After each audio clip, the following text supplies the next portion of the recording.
యేసు ప్రభు వారి గురించి అంటే ఆయన ఎవరు, ఆయన ఏం చేశారు అని నలుగురు రాశారు. ఆ నలుగురు అంటే మనకి ఈ లోకంలో చెప్పుకునేటట్లు చరిత్ర రాసేవాళ్ళు కాదు. మరి వాళ్ళు ఎవరండి? యేసు ప్రభు వారిని చూసి, యేసు ప్రభు వారిని అనుభవించి, యేసు ప్రభు వారి యొక్క మాటలు విన్న వాటిని వాళ్ళు రాసుకుంటూ వచ్చారు. అందుకే వాళ్ళని సాక్షులు అంటారు. మనకి నాలుగు సాక్ష్యాధారాలు ఉన్నాయి యేసు ప్రభు ఎవరు అంటానికి. యేసు ప్రభు గురించి కరెక్ట్గా తెలుసుకోవాలనుకుంటే ఈ నాలుగే.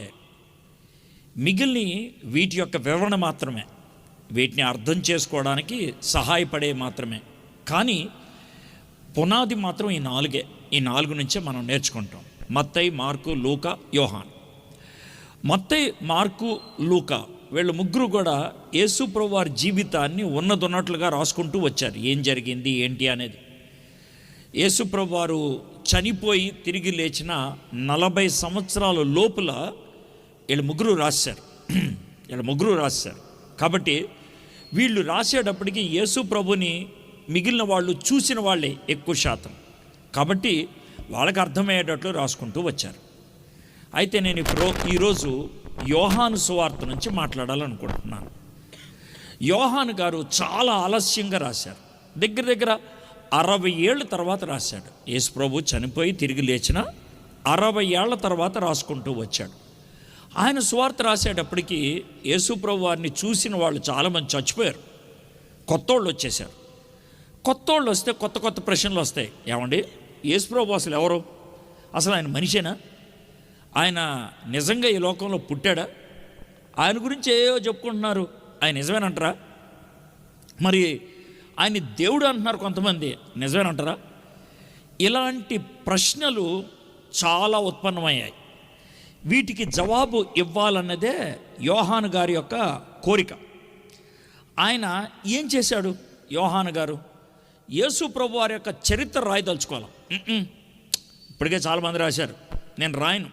మరి ఏం చేస్తావు? మీరు అడిగారుగా ప్రశ్నలు, అసలు యేసు ప్రభు దేవుడేనా? యేసు ప్రభు దగ్గరికి వస్తే ఏమొస్తుంది? అసలు ఎందుకు రావాలా? ఆయన ఎందుకు విశ్వసించాలా? ఇంత హడావిడి చేసి ఇన్ని మీటింగుల్లాగా ఎందుకు పెట్టాలా? ఈ లైట్లు గీట్లు పెట్టి ఎంతమందిని తీసుకొచ్చి ఇవన్నీ ఎందుకు చేయాలా? ఇవి మాకు వచ్చే ప్రశ్నలు కదా. మరి ఆ ప్రశ్నలకు నేను జవాబు చెప్తాను. అది యోహాను గారి యొక్క ఉద్దేశం. దానికి ఏం చేశాడో చూద్దాం. నీకు చిన్న పరిచయం ఇచ్చి అందులో ఒక భాగాన్ని మనం ధ్యానం చేస్తాం. యోహాను సువార్త చివరి వచనం అంటే 21వ అధ్యాయం 25వ వచనం చదువుతున్నాను. యేసు చేసిన కార్యములు ఇంకనూ అనేకములు కలవు, వాటిలో ప్రతిదాన్ని వివరించి రాసిన ఎడల అట్లు వ్రాయబడిన గ్రంథములకు భూలోకమైనను చాలదని నాకు తోచున్నది. యోహాను గారు ఏమంటున్నారంటే, బాబు యేసయ్య బోల్డ్ చేశాడయా, బోల్డ్ చెప్పాడు. ఆయన 3.5 సంవత్సరాలు పరిచర్య చేశాడు. 3.5 సంవత్సరాలు పరిచర్య చేశాడంటే దగ్గర 1500 రోజులు. రోజుకి ఒక 10 అద్భుతాలు జరిగినా చూసుకోండి, 15,000 అయిపోతాయి. 15,000 అద్భుతాలు వివరించుకుంటూ రాస్తే ఎంత పెద్ద పుస్తకం కావాలి? కాబట్టి అన్నీ రాయట్లేదు నేను. ఆయన చెప్పిన ప్రసంగాలన్నీ రాయట్లా, ఆయన చేసిన అద్భుతాలన్నీ రాయట్లా, చాలా ఉన్నాయి. అయితే ఏం చేశాడు? ఇప్పుడు ఒక్క పేజీ వెనక్కి వచ్చి 20వ అధ్యాయం, యోహాను సువార్త 20వ అధ్యాయం 30వ వచనం. మరియు అనేకమైన ఇతర సూచక్రియలను యేసు తన శిష్యుల ఎదుట చేశాను, అవి ఈ గ్రంథమందు రాయబడలేదు. కానీ యేసు దేవుని కుమారుడైన క్రీస్తు అని మీరు నమ్మినట్లును, నమ్మి ఆయన నామమందు జీవము పొందినట్లును ఇవి వ్రాయబడను. అయ్యా, నేను కొన్ని అద్భుతాలు మాత్రమే తీసుకున్నా, సెలెక్ట్ చేసి, కొన్ని ప్రసంగాలు మాత్రమే తీసుకున్నా, సెలెక్ట్ చేసి, కొన్ని ప్రాముఖ్యమైన సంఘటనలే తీసుకున్నా, సెలెక్ట్ చేసి, అవేంటో మీకు చెప్తా, అవెన్నో కూడా మీకు చెప్తా. కానీ నేను సెలెక్ట్ చేసి తీసుకున్నటువంటి ఈ అద్భుత కార్యాలు కానీ లేకపోతే ఈ సూచక్రియలు కానీ ఇవి ఏవైనా కూడా ఎందుకు తీసుకున్నా అంటే, ఆయన బిరుదు చిరంజీవి, ఆయన పేరు. మహాత్మా గాంధీ ఆయన బిరుదు మహాత్మా ఆయన బిరుదు, గాంధీ ఆయన పేరు. కాబట్టి వీళ్ళ పాస్పోర్ట్ చూసామనుకోండి, మహాత్మా అని ఉండదు, మెగాస్టార్ అని ఉండదు. అదేవిధంగా ఈయన ఎవరి గురించి మాట్లాడుతున్నాడంటే యేసు అని ఆయన గురించి మాట్లాడుతున్నాడు. యేసు అంటే ఆయన పేరు యేసు. మరి క్రీస్తు ఏంటండి? అదే చెప్తున్నాడు, యేసు దేవుని కుమారుడైన క్రీస్తు అని మీరు నమ్మాలని. ఇప్పుడు మీరు చూడండి, మెగాస్టార్ అని ఎందుకు అన్నారు చిరంజీవి గారిని? ఆయన అద్భుతంగా నటిస్తాడు కాబట్టి, అనేక సినిమాల్లో నటించాడు కాబట్టి ఆయనకి మెగాస్టార్ అనే బిరుదు ఇచ్చారు. గాంధీ గారికి మహాత్మాని ఎందుకు ఇచ్చారు? భారతదేశం యొక్క ఈ స్వాతంత్ర పోరాటంలో ముందంజు వేశాడని ఆయనకి మహాత్మా అని బిరుదు ఇచ్చాడు. అదేవిధంగా యేసు అనేటువంటి ఈయనకి క్రీస్తు అనే బిరుదు ఇచ్చారు. సార్, క్రీస్తు అంటే ఏంటి సార్? క్రీస్తు అన్న బిరుదుకి అర్థం ఏంటి సార్? క్రీస్తు అంటే అక్కడి నుంచి వచ్చినవాడు, నేరుగా పరలోకం నుంచి వచ్చినవాడు, పరలోకానికి తీసుకెళ్ళగలిగేవాడు. అది క్రీస్తు అనే మాటకు అర్థం. అది ఏ భాష సార్? తెలుగు కాదు. అది తెలుగులో రాశారు కదా సార్, నేను ఏం చేయను, రాశారు. అది తెలుగు భాష కాదు, అందుకే మనకు అర్థం కావట్లేదు. మరి ఏ భాష సార్ అది? అది గ్రీకు భాష. గ్రీకు భాషలో అర్థం ఏంటంటే ప్రత్యేకంగా పరలోకము నుంచి వచ్చిన వాడిని క్రీస్తు అంటారు. ప్రత్యేకమైనటువంటి వ్యక్తిగా పరలోకము నుంచి వచ్చిన వాడిని క్రీస్తు అంటారు. అయ్యా, ఈ యేసు అనేవాడు ఉన్నాడే, ఆయన మామూలోడు కాదు, పరలోకం నుంచి వచ్చినవాడు, ఆయన క్రీస్తు. అవునా? సరే, నువ్వు అన్నట్లు ఆయన క్రీస్తే అనుకుందాం. ఆయన క్రీస్తు అని నమ్మితే నాకు వచ్చేదేంటి? నమ్మితే నాకు వచ్చేదేంటయ్యా? ఇక్కడ రాసిన మాట, యేసు దేవుని కుమారుడైన క్రీస్తు అని మీరు నమ్మునట్లును, నమ్మి ఆయన నామమందు జీవం పొందినట్లు ఇవి వ్రాయబడను. నమ్మితే మీకు జీవం వస్తుంది. అంటే పరలోకము నుంచి ఇక్కడికి జీవాన్ని తెచ్చినటువంటి వాడు. అది ఆయన చేసిన పని. ఇప్పుడు ఇక్కడ లైట్లు వెలుగుతున్నాయి కదా, ఈ లైట్ ఎందుకు వెలుగుతుంది? కరెంట్ ఉంది కాబట్టి. కరెంట్ ఎలా వచ్చింది? దానికి వైరు ద్వారా వచ్చింది కరెంట్. కింద నుంచి వైర్ వెళ్తుందిగా, పైకి నల్లదే. ఆ వైరు ద్వారా కరెంట్ వెళ్తుంది. కరెంటు మన దగ్గరికి రావాలంటే వైర్ ఉండాలి. కరెంటు మన దగ్గర రావాలంటే వైర్ ఉండాలి. మీకు అన్నం ఇవ్వాలంటే దేంట్లో పెట్టేవాళ్ళు? నేను ప్లేట్లో పెట్టేవాళ్ళు. అన్నం నా దగ్గరికి రావాలంటే ప్లేట్ ఉండాలి. ఒకవేళ నేను మంచినీళ్ళు అడిగితే నాకు మంచినీళ్ళు ఎలా ఇస్తారు? గ్లాసులో ఇస్తారు, లేకపోతే బాటిల్లో ఇస్తారు. నా దగ్గరికి మంచినీళ్ళు రావాలంటే ఏముండాలా? గ్లాసు బాటిల్లో ఉండాలి. ఇప్పుడు చూడండి, వైర్ లేకుండా కరెంట్ వస్తుందా? రాదు. ప్లేట్ లేకుండా భోజనం వస్తుందా? రాదు. గ్లాసు లేకుండా నీళ్ళు వస్తాయా? రావు. అదేవిధంగా పరలోకము నుంచి ఈ లోకానికి జీవాన్ని యేసు ప్రభువులో పెట్టి పంపించాడు. గ్లాసు నా దగ్గర ఉంటే నీళ్ళు ఉంటాయి, ప్లేటు నా దగ్గర ఉంటే భోజనం ఉంటుంది, వైరు నా దగ్గరకు వస్తే కరెంట్ వస్తుంది. యేసయ్యను నేను స్వీకరిస్తే జీవం వస్తుంది. అర్థమైందా మీకు? జీవం యేసయ్యలో ఉన్నదే. యేసయ్యను నేను స్వీకరిస్తే జీవం. అదే ఇక్కడ రాశారు. మళ్ళీ చదువుతాను చూడండి. యేసు దేవుని కుమారుడైన క్రీస్తు అని మీరు నమ్మునట్లును, నమ్మి ఆయన నామమందు జీవం పొందినట్లును ఇవి రాయబడెను. ఇవి ఏమి రాశాడు? ఇవి అన్నాడు కదా, ఏమి రాశాడు? యోహాను సువార్తకి ఎన్ని అధ్యాయాలు? 21 అధ్యాయాలు. 21 విషయాలు రాశాడండి. 21 విషయాలు. సువార్త మొత్తం మీకు చెప్పేస్తా, కానీ ఒక భాగమే మనం ధ్యానం చేస్తాం. 21 అధ్యాయాలు. ఎందుకు సార్ 21 అధ్యాయాలు? అదేంటి సార్ తలతాక లేకుండా 20 అంటే బాగుండేది, 25 అంటే బాగుండేది, 21 ఎందుకు సార్ అని అంటే 3 ఏళ్ళు 21. అదేం లెక్క సార్? ఉన్నది లెక్క. 3కి 7కి ఒక అర్థం ఉంది. అంటే నేనేదో మర్మం చెప్తున్నాను అనుకోవద్దు. ఇప్పుడు పెళ్ళి జరిగేటప్పుడు తాళి కడతారు కదా, ఎన్ని ముళ్ళు వేస్తారు? 3. ఎందుకు వేస్తారండి 3 అని అంటే, ఈ మధ్య ఆసియా ప్రాంతం అంతా కూడా 3 ముచ్చటగా 3 1 2 3 తర్వాత పరిగెట్టాలి. ఎవడు కూడా 4 5 6 7 8 9 10 అంటాం. 3. కోపం వచ్చిందనుకో, ముస్లిముల భాషలో భార్య వైపు చూసి తలాక్ తలాక్ తలాక్ అంటే విడాకులే. 3 ఖచ్చితం.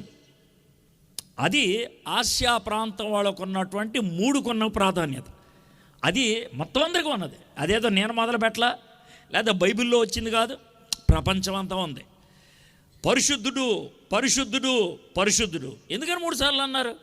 అది పూర్తయిపోయింది. కాబట్టి 3 అనేది 3 ఉపయోగించారు. రెండోది ఏంటి? 7. యూదులకి మాత్రమే 7 అంటే ఇష్టం. 7 పరిపూర్ణతకు సంఖ్య. 7 వారానికి 7 రోజులు, స్వరానికి 7 సప్త స్వరాలు, 7 స్వరాలు సంగీతానికి. 7 వాళ్ళకి ఇష్టం. 3 ఏళ్ళు 21. ఇంతకీ 3 ఏళ్ళు ఏంటి సార్ అని అంటే, 3 అంశాలు, ఒక్కొక్క అంశానికి 7 ఉదాహరణలు. 3 అంశాలు, ఒక్కొక్క అంశానికి 7 ఉదాహరణలు. అవేంటో చెప్తే మీకు ఈజీగా అర్థమైపో. ఓ యా అంటారు. 3 ఏళ్ళు 21 కూడా గుర్తొచ్చేస్తాయి నాకు. ఏంటి అవి అంటారు? మొదటిది సూచన. 7 సూచనలు ఉన్నాయి. ఏది? యోహాను సువార్తలో. సూచన అంటే ఏంటి అంటారేమో. మీరు రోడ్డు మీద వెళ్తుంటే అక్కడక్కడ బోర్డులు ఉంటాయి. రాజమండ్రి 35 కిలోమీటర్లు ఉంటుంది. కొంచెం దూరం వెళ్ళిన తర్వాత ఇటు యారో మార్కేసి నల్లజర్ల అని ఉంటుంది. దాని అర్థం ఏంటి? ఇటు వెళ్తే నల్లజర్ల వస్తుందరా అని, ఇటు వెళ్తే దొమ్మేరు వస్తుందరా అని రోడ్డు మీద వెళ్తున్నప్పుడు. అయితే ఆ బోర్డు దగ్గరే ఉంటే దొమ్మేరు వెళ్ళిపోతారా? వెళ్ళరు. ఆ బోర్డు దగ్గరే ఉంటే నల్లజర్లు వెళ్ళిపోతారా? వెళ్ళరు. దాన్ని పట్టుకొని ముందుకెళ్తే మీరు ఏ ఊరు వెళ్ళాలనుకుంటే ఆ ఊరు వెళ్తారు. అదేవిధంగా 7 సూచనలు ఉన్నాయి. ఏంటి 7 సూచనలు? నీటిని ద్రాక్షారసంగా మార్చడం, అధికారి యొక్క బిడ్డను స్వస్థపరచడం, 38 సంవత్సరాలుగా అనారోగ్యంలో ఉన్నవాడిని స్వస్థపరచడం, తర్వాత పుట్టుగుడ్డు వాడిని స్వస్థపరచడం, 5 రొట్లు 2 చేపలు అనేక మందికి పంచిపెట్టడం, నీటి మీద నడవటం, చనిపోయిన లాజర్ని 4వ దినాన్న లేపటం. 7. ఈ 7 సూచనలు అన్నీ వివరించనుగానే 1-2 వివరిస్తాను. సూచన అనేది ఎక్కడ దాకా వెళ్తుంది అనేది. ఇప్పుడు మనకి ద్రాక్షారసం ఎక్కడి నుంచి వస్తుంది? ద్రాక్షారసం వచ్చేది ద్రాక్షకాయల నుంచి. ద్రాక్షకాయల్లోకి రసం ఎక్కడి నుంచి వచ్చింది? చెట్టుకున్నటువంటి కాయలకి వేళ్ళు నీళ్ళు ఇస్తే ఆ నీళ్ళని రసంగా మార్చేటువంటి పద్ధతి చెట్టుకుంటుంది కాబట్టి రసమైంది. అంటే ఇంతకీ ద్రాక్ష పళ్ళలో రసం ఎక్కడి నుంచి వచ్చింది? వేళ్ళు నీళ్లు భూమిలోంచి లాగి ఆ నీళ్లు కాయకి పంపిస్తే ఆ కాయ దాన్ని రసాన్ని చేసి ఆ రసాన్ని కాయగా మనకిస్తే ఆ కాయను కోసి దాన్ని బాగా చితక్ కొడితే దాంట్లో ఉన్న రసం బయటకు వస్తే దాన్ని పులిసేటట్లు చేస్తే మనకు వచ్చింది ద్రాక్షారసం. అంటే నీళ్లు నుంచేగా వచ్చింది ద్రాక్షారసం. అయితే మామూలుగా చెట్టులో ద్రాక్షారసం రావాలంటే నీళ్లు ద్రాక్షారసం అవ్వడానికి 15 ఏళ్ళు పట్టొచ్చు, 15 ఏళ్ళు. మామూలుగా 15 ఏళ్ల తర్వాత బోల్డ్ ద్రాక్ష పళ్ళు వచ్చి బోల్డ్ ద్రాక్షారసం చేసుకుంటే మనం ఏమంటాం తెలుసా? దేవుడు చాలా మంచోడండి, నాకు బోల్డ్ దిగుబడి ఇచ్చాడు అంటారు. కాబట్టి ద్రాక్షారసాన్ని ఎవరిచ్చినట్లు? దేవుడే. ఇక్కడ దాకా అర్థమైంది. అయితే యేసు ప్రభు వారు ఏం చేశారంటే, ఆయనకి నీళ్ళు ఇస్తే ఆయనకి ఒక్క క్షణంలో నీళ్ళని ద్రాక్షారసం చేశాడు. మీరు చెట్టుకు నీళ్లు పోస్తే ఆ చెట్టు నీళ్లు ఆ చెట్టు తీసుకుంటే ఆ చెట్టు వేళ్ళు కాయకు పంపిస్తే ఆ కాయ రసం చేస్తే ఆ రసాన్ని మీరు చితక్కొడితే ఆ రసాన్ని పులిగి పెడితే దేవుడు ఇచ్చాడు మాకన్నారే. 15 ఏళ్ళ తర్వాత నేను ఒక్క క్షణంలో చేశాను, మరి నేనేమవుతాను?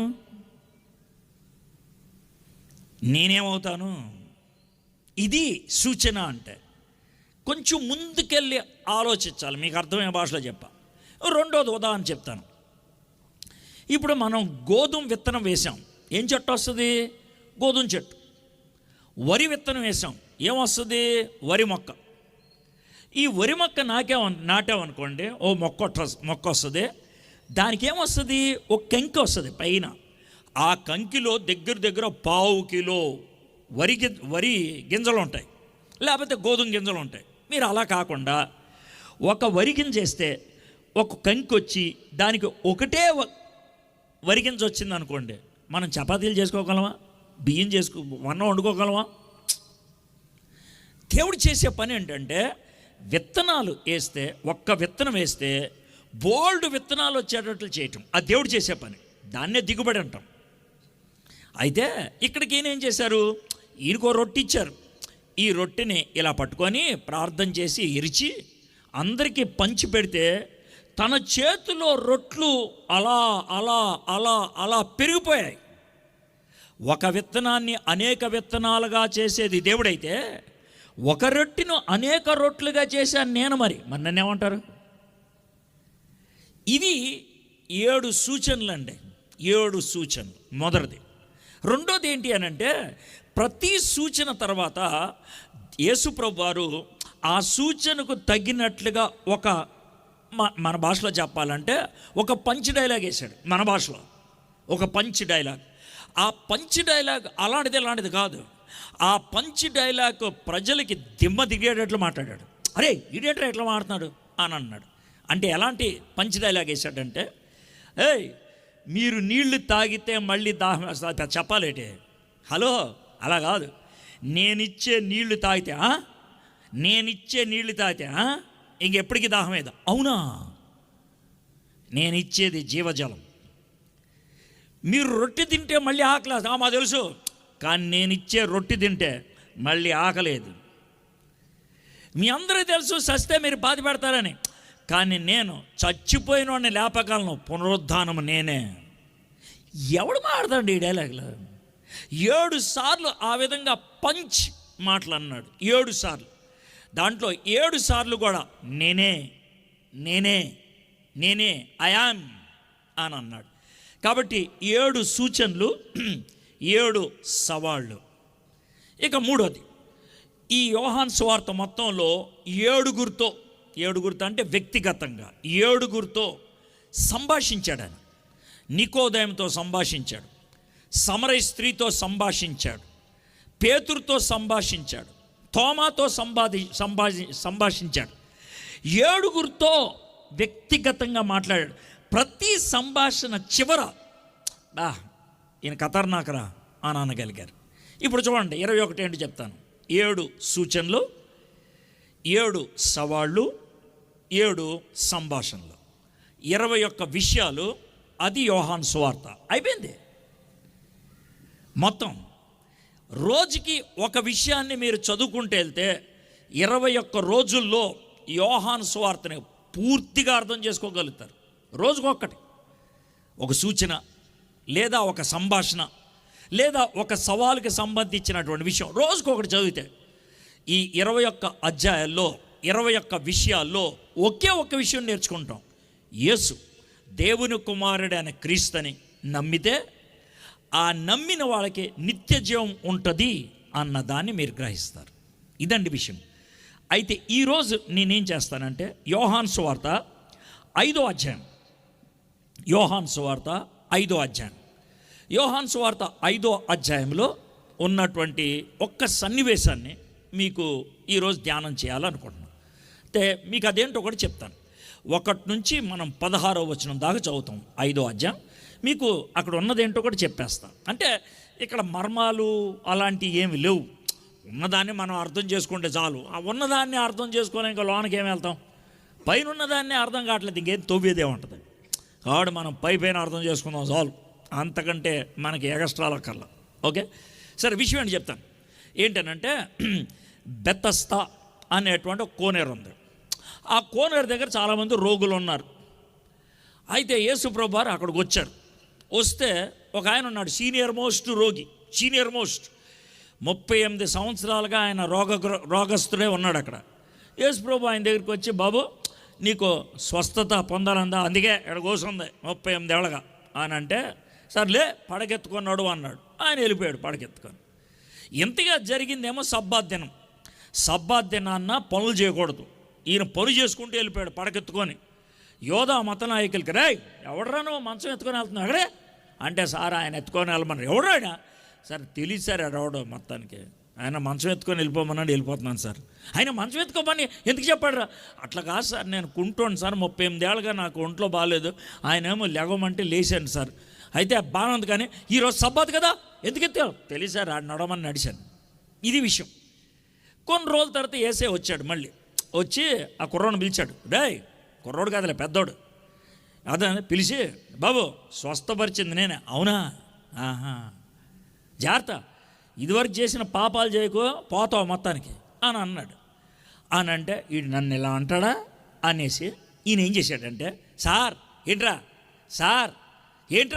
సార్, మొన్న సబ్బాత్ దినాన్న పడకెత్తుకొని వెళ్ళమని అని ఒకటి చెప్పాడు అన్నాను కదా, ఆడి అడ్రస్ దొరికింది సార్ నాకు. అవునా? ఆడి ఫోన్ నెంబర్ కూడా దొరికింది సార్, ఏమంటారా అని ఆ ఫోన్ నెంబరు అడ్రస్ వాళ్ళకి ఇచ్చేశాడు. ఆ రోజు నుంచి ఆ పెద్దోళ్ళు యేసు ప్రభుని చంపడానికి మొదలెట్టారు. ఇదండి టోటల్ స్టోరీ. ఈయన్ని కష్టపడి 38 ఏళ్ళుగా కూర్చున్న వాడిని లేపింది యేసయ్య. దానికి వాడి తిరిగిచ్చింది అంటే ఆడ అడ్రస్ తీసుకెళ్ళి వాళ్ళకి ఇచ్చేసాడు. బైబిల్లో అన్నమాట నేను సొంతగా ఏం చెప్పట్లా, మీకు చదివి వినిపిస్తా. మనం ఆ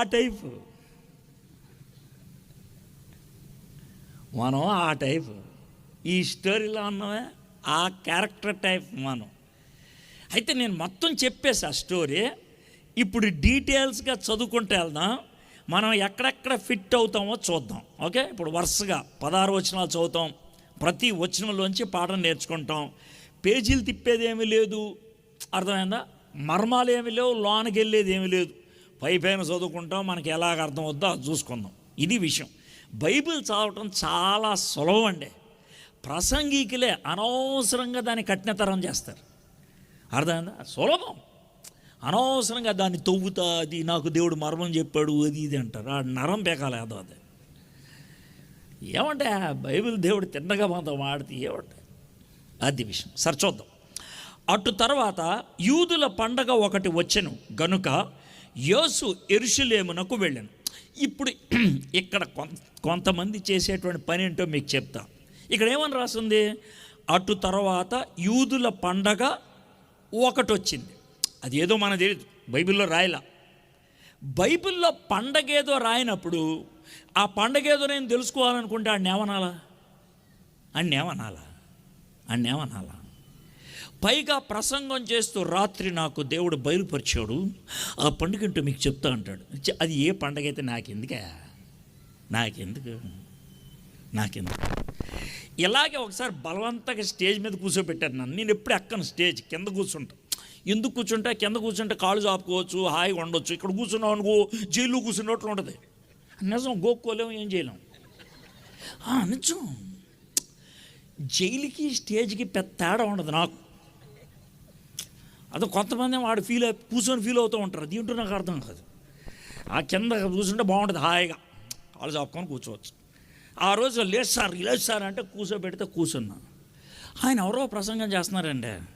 ఆ ప్రసంగాన్ని నాకు కొత్తలాడిపోతుంది. ఆయన ఏదో చేస్తున్నాడు, ఆయన బాగా కోపం వస్తుంది. కానీ ప్రభా సాయం చేయ ప్రభా, నేను మొత్తానికి నెమ్మదిగా ఉన్నా, చాలా జాగ్రత్తగా నాతో నేను ఒక వాగ్దానం చేసుకుని ఈయన గురించి ప్రసంగంలో మాట్లాడకూడదని ప్రసంగం చేసా. అయిపోయింది. బోనాన్ని కూర్చున్నాం. పెద్ద ఆయన నాకంటే పెద్ద ఆయన, 10 ఏళ్ళైనా పెద్దవాడు ఉంటాడు. ఆయన పక్కన కూర్చున్నాడు. సార్ మీరు ప్రసంగం చేశారు కదా సార్? చేశారు సార్. మిమ్మల్ని ప్రశ్న అడుగుతాను సార్ అన్న. అడుగు బాబా, అడుగు చెప్తాను. సార్ ఇంతకీ మీరు దేవుడా దైవా సార్ అన్న. అదే ప్రశ్న అన్నాడు. సార్ నాకు తెలుసుకోవాలన్నా సార్, మీరు దేవుడా లేకపోతే దైవం? కొంచెం కోపం వచ్చిందని ముందేమో జోక్ అనుకున్నాడు, తర్వాత గట్టిగా అడిగేప్పుడు కోపం వచ్చి ఏంటి అలా ఉన్నా. అలా కాదు సార్, ఎందుకు అడుగుతాను చెప్తాను. ఇప్పుడు యోహాన్ గారు సువార్త రాశాడు. ఆ వ్యభిచారంలో అమ్మాయిని పట్టుకున్నారు కదా, పట్టుకుంటే యోహాన్ గారు ఆ సన్నివేశంలో ఉన్నాడు కదా. ఆయన ఏమని రాశాడంటే, ఆ సన్నివేశంలో ఉన్నవాడు యేసు ప్రభు నేల మీద ఏదో రాయిచుండెను అని ఉంది, అంతే కదా. అదేదో నాకు తెలుసు అంటే యోహానికే తెలీదు. ఇప్పుడు నీకు అర్థమైంది కదా, యోహానికే తెలీదు ఏం రాశాడు. అదేదో నాకు తెలుసు అని ఈడంటే 2000 సంవత్సరాల తర్వాత వీళ్ళిద్దరిలో ఎవరో ఒకడే ఉండాలి, దేవుడైనా ఉండాలి, దైవమైనా ఉండాలి. వాళ్ళిద్దరికీ తెలుసు ఏం రాశాడు, ఇంకెప్పుడో తెలియదు. కాబట్టి బైబిల్లో లేనిది ఎవరైనా ఏదైనా చెప్పితే అని వెళ్ళిపోక్కర్లా వాళ్ళ వెనకాల. ఆడు మీ చెవులో ఈ పెడుతున్నాడు అని అర్థం. ఈ టేబుల్ మీద పెట్టారు బాగుంది, అది చెవులోకి ఎక్కకూడదు, అక్కడే ఉంటే బాగుంటుంది. బైబిల్ తిన్నగా ఏం చెప్తుందో అదే తీసుకోవాలి, ఇంకేమొద్దు. ఒక పండగ అన్నారు అంతే బాస్. కానీ ఒకటి చెప్పొచ్చు, ఏంటనంటే 3 పండగలకి యూదుల యొక్క మగోళ్ళంతా కూడా యెరూషలేముకి వస్తారు 3 పండగలకి. అది పస్కా పండుగ ఒకటి, తర్వాత వారాల పండుగ ఒకటి, పెంతుకొస్తు పండుగ ఒకటి. ఈ 3 పండగలకి కూడా యూదుల మగవాళ్ళంతా రావాలి అని ద్వితీయోపదేశకాండంలో రూల్ లాగా రాశారు. యేసుప్రభు కూడా యూదులే కదా, ఆ 3 పండగల్లో ఏదో పండగకు వచ్చి ఉంటాడు అంతే. అంత దాకా మనకు సాల్వ్. ఏమైంది? యెరూషలేములో గొర్రెల ద్వారము దగ్గర హెబ్రీ భాషలో బెతస్తా అనబడు ఒక కోనేరు కలదు, దానికి 5 మంటపములు కలవు. ఇప్పుడు మీకు యెరూషలేము గురించి చెప్పాలి. యెరూషలేము అనేది ఇప్పుడు మనం పెద్ద పట్టణం అంటున్నాం కదా, దాన్ని ఒరిజినల్గా దావీదు గారు స్థలం కొన్నారు. దావీదు గారు ముందు స్థలం కొంటారు కదా, కొని అక్కడ ఒక ఆలయము, అక్కడ ఒక ఊరు కడదాం అనుకున్నాడు. కానీ దాన్ని సొలొమోను కట్టాడు. కొన్నదేమో దావీదు గారు, కట్టిందేమో వాళ్ళ కొడుకు సొలొమోను గారు. ఇంతకీ అది ఎంతో చెప్తాను. అది లెక్క పెట్టి 11.5 ఎకరాలు. ఎన్ని ఎకరాలు? అంతే, ఒరిజినల్ అంతే, చిన్నదే. కానీ అప్పుడు అదే అంత స్థలం మనోడు కొంటే సొలొమోను గారు ఏం చేశాడంటే చుట్టూ గోడ కట్టేసి మధ్యలో మందిరం కట్టేసి ఆ మందిరానికి కూడా ఆయన గిమ్మాలన్నీ పెట్టాడు. అయితే ఈ పట్టణానికి చుట్టూ గోడ ఉంటుంది కదా, ఈ గోడకి 12 గుమ్మాలు. ఎన్ని గుమ్మాలు? ఇప్పుడు మన ఇంటికి 2 గుమ్మాలు ఉంటాయి, ఫ్రంట్ డోరు, బ్యాక్ డోరు. ఒకటే గుమ్మం ఉందనుకో, మా ఇంటికి ఒకటే డోర్ అంటాం. 2 గుమ్మాలు అనుకో, ఫ్రంట్ బ్యాక్ అంటాం. ఒకవేళ 4 గుమ్మాలు అనుకో, ఫ్రంట్ బ్యాక్ లెఫ్ట్ రైట్ అంటాం. ఈయనేమో 12 గుమ్మాలు పెట్టాడు. దీనికి ఏం పెట్టాలా? అందుకనే ప్రతి గుమ్మానికి ఒక పేరు పెట్టారు. ఎలా పెట్టారంటే నీటి గుమ్మం అని ఎందుకు పెట్టారంటే అక్కడ నీరు ఉండదు కాబట్టి. పెంట గుమ్మం ఎందుకంటే అక్కడ పెంట వేస్తారు కాబట్టి. ఇలాగే పెట్టారు పేర్లు. గొర్రెల గుమ్మం అని ఎందుకు పెట్టారు? ఆడు గొర్రెలు అమ్ముతారు కాబట్టి. ఇలాగా 12 గుమ్మాలలో ఒక గుమ్మం దగ్గర జరిగిన విషయం, అది విషయం అండి. 12 గుమ్మాల్లో ఒక గుమ్మం దగ్గర జరిగినటువంటి విషయం. అయితే ఈ గొర్రెల గుమ్మం లేకపోతే గొర్రెల ద్వారం ఎక్కడ ఉంటుంది? యెరూషలేము పట్టణంలో ప్లాన్ చూసుకుంటే ఉత్తరాన ఉంటుంది. ఆ గుమ్మం దగ్గర ఏమైందంట, యెరూషలేములో గొర్రెల ద్వారం దగ్గర హెబ్రీ భాషలో బెతస్తా అనబడు ఒక కోనేరు కలదు. కోనేరు బావి అనుకోండి, 2 అడుగులు 3 అడుగులు కైవారం ఉంటుంది. కానీ కోనేరు అలా ఉండదు. ఈ స్టేజ్ ఎంత ఉందో కనీసం దాంట్లో సగం అన్నా ఉండాలి, అప్పుడు దాన్ని కోనేరు అంటారు.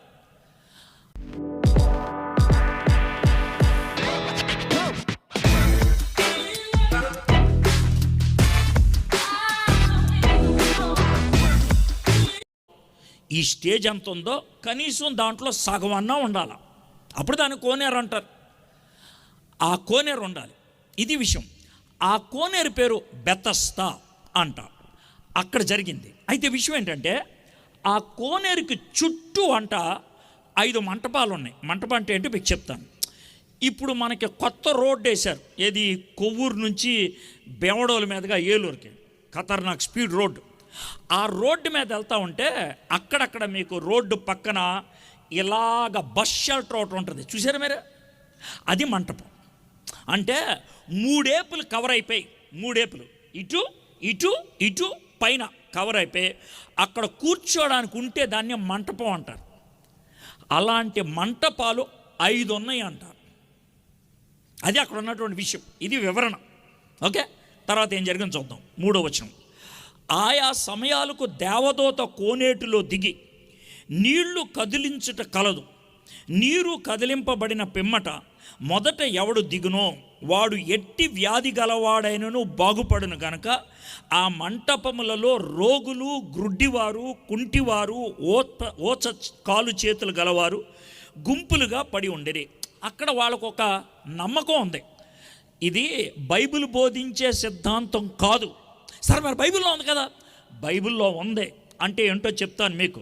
ఒకవేళ నేనే ఈ దేశానికి ముఖ్యమంత్రిని అనుకోండి, నేనే ముఖ్యమంత్రిగా ఒక మాట అనేసాను. ఏమన్నానంటే, ఈరోజు భారతదేశంలో ఈ రోజు నుంచి 5కు 3 కలిపితే 14 అన్నాను అనుకో.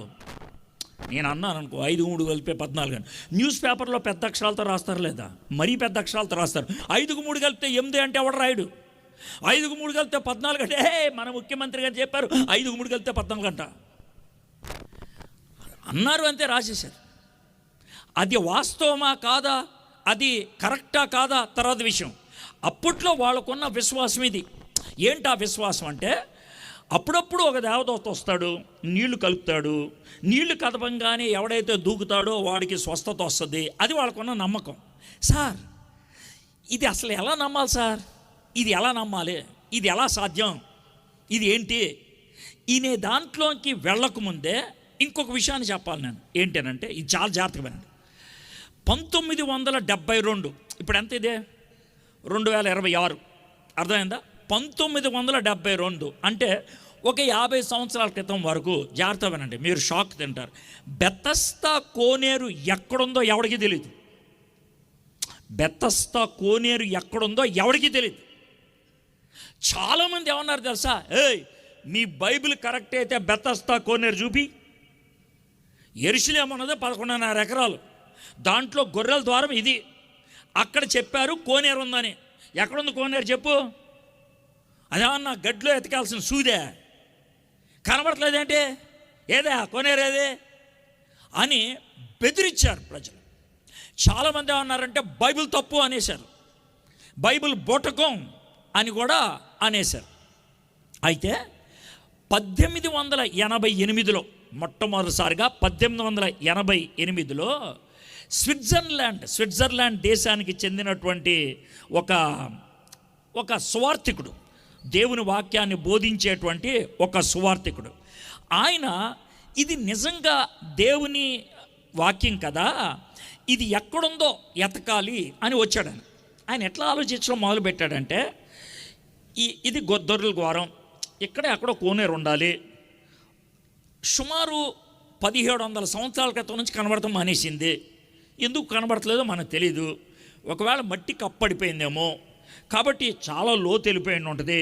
మనం తవ్వుకుంటే వెళ్దామని తవ్వుకుంటూ వెళ్ళాడు. ఎంత దూరం తవ్వాడు? 40 అడుగులు. 40 అడుగులు అంటే ఎంత లోతో మీకు చెప్తాను. ప్రతి అంతస్తు 10-11 అడుగులు ఉంటుంది. అంటే 40 అడుగులు అంటే 4 అంతస్తుల లోతు తవ్వాడు. తవ్వితే ఆయనకి కింద కోనేరు దొరికింది. ఆ కోనేరు దొరికింది అన్నాడు, కానీ దాన్ని బెతస్దా కోనేరు అనలా. ఇక మిగిలిన వాళ్ళు వచ్చి అంతా తవ్వితే 1972కి ఖరారైపోయింది. ఎఫ్ఎఫ్ బ్రూస్ పేర్లు కూడా చెప్తున్నాను. ఆయన ప్రపంచానికి, సార్ ఇది బెతస్దా కోనేరు అని అన్నాడు. సార్ ఇది బెతస్దా కోనేరు అంటానికి మీకు రుజువేంటి? ఎక్కడైతే చెప్పారో కరెక్ట్గా ఉన్నది, ఓకే. మాకు ఇంకో ప్రశ్న. ఇప్పుడు కోనేరు 4 పలకలుండే ఆకారంలో ఉంటే 1, 2, 3, 4 మంటపాలు ఉంటాయి. 5 మంటపాలు ఎందుకు ఉన్నాయి? 5 మంటపాలు ఎలా ఉన్నాయి? ఒక చోట 2 ఉన్నాయా? ఎటు పక్కన 2 ఉన్నాయి? అవి చెప్పు అన్నారు. సార్ నాకు కూడా డౌట్ వచ్చి తవ్వితే 5 ఎందుకు ఉన్నాయో మీకు చెప్తా అన్నాడు ఆయన. ఎలా అంటే, ఈ మంటపానికి మధ్యలో గోడ ఉంది. మధ్యలో ఈ మంటపానికి 2 భాగాలు ఉన్నాయి. ఆ మధ్యలో గోడ మీద 5వ ఉంది. మధ్యలో గోడ ఎందుకుంది? గోడ ఎందుకుందంటే, ఉత్తర దిక్కున ఉన్నది అది రిజర్వాయర్, దక్షిణాన ఉన్నది అది కోనేరు. నీకు ఎవడు చెప్పాడు? అక్కడ బోర్డు ఉందా? కాదయా, ఉత్తర దిక్కున్న దానికి మెట్లు లేవు, దక్షిణ దిక్కున్న దానికి మెట్లు ఉన్నాయి. మెట్లు లేవు అంటే దిగేది కాదు, మెట్లు ఉన్నాయి అంటే దిగేది. మరి అది ఎందుకుంది? అది నీళ్లు నిలకడగా ఉంచడానికి, ఇది వాడుకోవడానికి. మధ్యలో ద్వారం ఉంది. ఓ, ఇదే అన్నమాట బెతస్దా కోనేరు. సరే, మరి ఈ దేవదూత వచ్చి కెలగడం ఏంటి, నీళ్లు అటు ఇటు రావటం ఏంటి అని అంటే, వాళ్ళు ఇచ్చిన జవాబు ఏంటో చెప్పకముందు నేను నా చిన్న అనుభవాన్ని చెప్తాను. నేను 2 చోట్ల చూశాను. చాలా చోట్ల ఉంది ఇక్కడ, కానీ 2 చోట్ల చూశాను. ఒకటి కెనడాలో చూశాను, బ్రిటిష్ కొలంబియా అనే ప్రాంతంలో. రెండోది న్యూజిలాండ్లో చూశాను. న్యూజిలాండ్లో చూసిన దాన్ని మీకు వివరిస్తాను. కొంతమంది నేను చెప్పేది కరెక్టా కాదా అంటానికి గూగుల్ చేసేవాళ్ళు ఉంటారు. చేస్తే కూడా సంతోషమే, మీకు కూడా ఖరారైతే కనుక ఏదో అనుమానాలు లేకుండా పోతాయి. అందుకని ఏంటనంటే న్యూజిలాండ్లో ఆక్లాండ్ అనేది ప్రధానమైన పట్టణం. ఆ పట్టణానికి సుమారు ఒక 120 కిలోమీటర్ల దక్షిణానికి వెళ్తే ఒక ఊరు వస్తుంది. ఆ ఊరి పేరు రొట్రోవా. ఆ ఊరి పేరు అది. అయితే అక్కడ బాగా చలి ఉంటుంది. ఎంత చలి ఉంటుందంటే -20 లేకపోతే -25 డిగ్రీలు ఉంటుంది. అంటే అది ఎంతో అని మీరు అనుకుంటారేమో, అది కూడా చెప్తాను. మనకి ఫ్రిడ్జ్ ఉంటుంది కదా, ఉంటుంది లోన డీప్ ఫ్రిడ్జ్ ఉంటుంది కదా, డీప్ ఫ్రిడ్జ్ తెరిస్తే ఎంత చల్లదనం ఉంటుందో అంత ఉంటుంది. మీకు అర్థం అవడం చెప్తాను. అయితే నేను అక్కడికి వెళ్ళా, ఏది ఆ ఊరికి వెళ్తే బాగా చలికోట్లో వేసుకోవాలి. ఎక్కడ చూసినా మంచు ఉంటుంది, ఓ 2-3 అడుగులు ఎత్తు. కానీ జనాలు చల్లో కూడా అక్కడికి వెళ్ళి నుంచుంటారు, వణుక్కుంటూ నుంచుంటారు. ఎందుకు అంటారంటే రొట్రోవా అనే ప్లేస్లో ఇంత గ్రౌండ్ ఉంటుంది, ఇంత గ్రౌండ్ ఉంటుంది. ప్రజలంతా చూస్తూ ఉంటారు. అయితే గంట లేకపోతే 1:20 నిమిషాలు, 1:15కి ఒకసారి అక్కడ ఓ పని జరుగుద్ది. అదేంటి చెప్తాను. మీరు వీడియో చూస్తే కనుక, రొట్రోవా అనే యూట్యూబ్ వీడియో చూస్తే కనుక అది మొత్తం మీకు వీడియో చూపిస్తారు. ఏం జరుగుద్దంటే అక్కడ ఉన్నట్టుండి కింద భూమిలోంచి నీళ్లు పైకి వస్తాయి. ఎంత పైకి? నేల మీద నుంచి 16 నుంచి 18 అడుగులు పైకి వస్తాయి. అంటే సుమారు 2 అంతస్తులు ఎత్తు. నీళ్లు ఇలా గుప్పున పైకి కొడతాయి. ఒక నిమిషం పాటు నీళ్లు పైకి కొట్టి నీళ్ళన్నీ ఫౌంటైన్లా కింద పడిపోయి వెళ్ళిపోతాయి. అయితే జాగ్రత్త, చుట్టూ ఉన్నటువంటి ప్రాంతం -25 డిగ్రీలు చల్లగా ఉంటే ఈ భూమిలోంచి వచ్చి నీళ్ళు ఉన్నాయే 140 డిగ్రీలు వేడిలో ఉంటాయి. నేనేం కథ చెప్పట్లా, మీరు కావాలంటే చూడొచ్చు. రొట్రోవా ఎందుకు అనంటే భూమి మధ్యన ఉండేది ఒక విధంగా చెప్పాలంటే అగ్నిపర్వతం లాంటిది. అక్కడి నుంచి వస్తాయి నీళ్లు, చాలా వేడిగా ఉంటాయి. ఎవడైనా ఏలెడితే తోలు ఊడిపోద్దాడిది. అందుకే ఏం చేస్తారంటే ఒక 10 నిమిషాలు ఆగుతారు. 10 నిమిషాలకి ఆ నీళ్లు సుమారు 100 డిగ్రీలకు వస్తాయి. అయితే అప్పుడు ఏం చేస్తారంటే, అమ్మాయిలు ఏం చేస్తారో చెప్తాను, మిగిలిన వాళ్ళు ఏం చేస్తారో చెప్తాను. అమ్మాయిలు ఏం చేస్తారంటే నీళ్లు పడినాయి కదా, ఆ కింద పడిపోయిన నీళ్లు మొహాన్ని కొట్టుకుంటారు. బాగా డబ్బున్న వాళ్ళు, పైగా చాలా ఖరీదైన కారులో వచ్చిన వాళ్ళు కింద పడిపోయిన నీళ్ళు తీసుకొని మొహాన్ని కొట్టుకుంటూ ఉంటారు. ఎందుకు కొట్టుకుంటారో మీకు చెప్తా. కొంతమంది ఆ నీళ్ళలో పడి దొర్లుతారు. వాళ్ళు ఎందుకు దొర్లుతారో కూడా మీకు చెప్తా. వాళ్ళు ముఖాన్ని ఎందుకు కొట్టుకుంటారంటే కింద భూమిలో వచ్చినటువంటి నీళ్ళల్లో సల్ఫర్ ఎక్కువ ఉంటుంది. ఎందుకంటే అగ్నిపర్వతంలో ఉండేది ప్రాముఖ్యంగా సల్ఫర్. ఆ సల్ఫర్తో కలిసిన నీళ్లు ముఖాన్న కొడితే ఏం జరుగుద్దంటే, మీరు బ్యూటీ పార్లర్కి వెళ్ళినప్పుడు బ్లీచింగ్ చేస్తారే అందంగా ఉండటానికి, అది అయిపోద్ది. ఫ్రీగా చాలా అందంగా తయారైపోతాం. మొహం మీద కొట్టి తుడుచుకోగానే వాళ్ళకున్నటువంటి నల్లమచ్చలన్నీ పోయి, వాళ్ళకున్నటువంటి మురికంతా పోయి అందంగా కనబడతారు. ఇది అమ్మాయిలు చేసే పని. కొంతమంది దాంట్లో పడి ఎందుకు దొరుకుతారంటే ఆడికి ఎక్కడో గజ్జి ఉందన్నమాట. ఆ గజ్జికి కనుక ఈ నీళ్లు తగిలితే గజ్జిపోతాయి. ఇప్పుడు మనకి శాస్త్రం పెరిగింది కాబట్టి అది అగ్నిపర్వతంలోంచి వచ్చిన నీళ్లు, ఆ నీళ్ళల్లో సల్ఫర్ ఉంది, దాంతో కడుక్కుంటే జబ్బులు పోయాయని మనం చెప్పగలుగుతాం. 2000 సంవత్సరాల క్రితం అది తెలీదు కాబట్టి దాన్ని దేవదూత అన్నారు అంతేగాని దేవదూత వచ్చి కెలికేటువంటి ప్రక్రియ బైబిల్లో ఎక్కడా లేదు. ఇది వీళ్ళు అనుకునేటువంటి వాళ్ళు. అంతకంటే ఎక్కువ తెలుసుకోవాల్సిన అవసరం లేదు. చాలు.